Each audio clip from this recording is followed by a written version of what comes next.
ground. Four seniors that have been in the program, just kind of dedicated to everything that we have going on. Looking forward to, I don't know what year this is for me, I think 18. Somebody asked me in the breakout room, how's my community or how's my support as a staff? And I said, you don't stay somewhere more than 15 years or more than 3 years in today's time if you don't have great support. So I'm grateful for just being on the east end of Henrico County, putting the time in, working, and putting out a good product this year.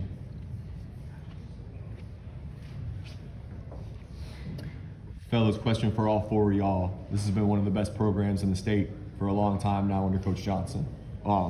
Question simple, why is that? How do y'all define the culture that he sets at Highland Springs and how y'all continue to be a winning program and a championship contending program year in and year out? Well, I feel like he go where everybody comes to play actions. He makes sure everybody go to practice prepared. Sometimes he be hard on us, but it is what it is to make us better players. So, gotta be able to be coachable and take it on the chin. For me, it's the bond that we have running off the field, and we also do all of the little things in the weight room, on the field, trying to do everything that's possible to help us be a better team in general. I say competition. We always been competing. Teams in state, out of state, we always been playing big time teams, and that's how we get better as a team. I think us working from Big Six all the way until now, I think that's a big part of why we are what we are now. Coach, same question I had for Coach Mills. You've been with Highland Springs a number of years now. How does this team differ from the previous teams? Anything you can identify early on? Not this early. I think the catch is week 4 or 5. I can give you a little bit better answer. I mean, you see some of the same things, right? Some of the same names are coming through, even though it's different people from different households. Like the names are the same. So you've been coaching that long, and you get the same cycle of names coming through or body types coming through. You want to compare, but we know comparison is the thief of all joy. So I'm not trying to compare this team to any other team. I just want this team to be what it is. We have some different tools in different places that put us in a different position. It may look a little different from week to week, but the end result is what we're looking for, right? We want it to be what it's been in the past at the end. And the only way to get there is continuously working, putting ourselves in difficult situations, and working through the first 10 games so we can be good in the last 5. Coach, talk about your quarterback situation going into the season. I understand you have a young man that's kind of stepping up. It's no situation, right? You gotta take what you got. It's high school football. If I could go out and get the guy that I want, it'd be a little different situation. But we're not in that market, right? We're not in that field. So what you have is what you have, and you work with what you got. So we have 2 guys that we feel confident about, we feel comfortable with. They're working. It's a group out there working right now that we gotta get back to. But all in all, I'm excited about what he brings to the table. Like his enthusiasm about it, his willingness to do it. I think intelligence, right? Like football IQ is really, really high. So we can do some different things that puts us in a good position to kind of build on where we were last year to where we're gonna go this year. Coach, you guys had some big tests last year. This year you got Phoebus again, Verida. How important are some of those games, especially once you get deeper in the season? Don't get it twisted. Like, you like to win all your ball games, right? You want to win all of them. But the first 10 don't really matter, right? I've learned that going through this. You know, I guess as a younger coach, I would say, you got to win the ball. It makes a difference. It does. Don't get me wrong. Like, I like to win. I like winning more than I like losing. But the first 10, it's like practice, right? You got to get ready for the last 5. And if you can really execute in the last 5, then you'll be good. So if I can give you a history lesson, I remember being in Northern Virginia, different area, Woodbridge High School.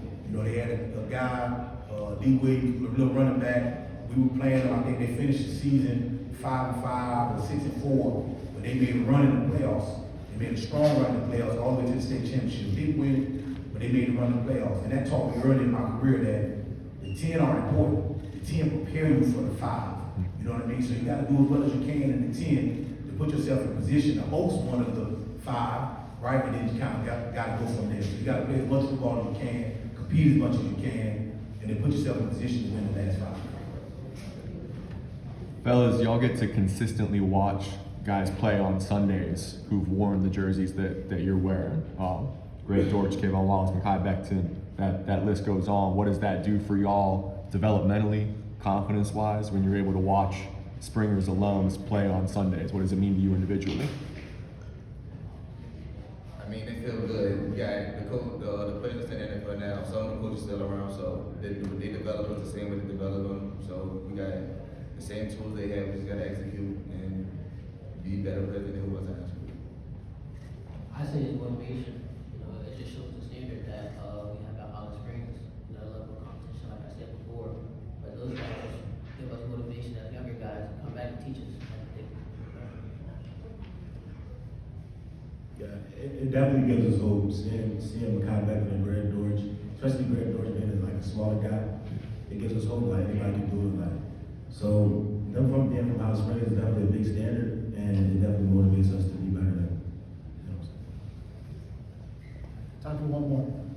Devin, you're in a unique situation. Your dad's one of the coaches. I know Coach Johnson has gone through this with his sons. What's it like to play the game, be there on Friday nights, having your dad as a coach, and then having to go home and turn that off? It's no different from being a player without his dad on the team. I get treated the same way as my teammates do, so it's really nothing different from anybody else on the team. I get coached just as hard, even harder, because I am his son. So it's nothing really different.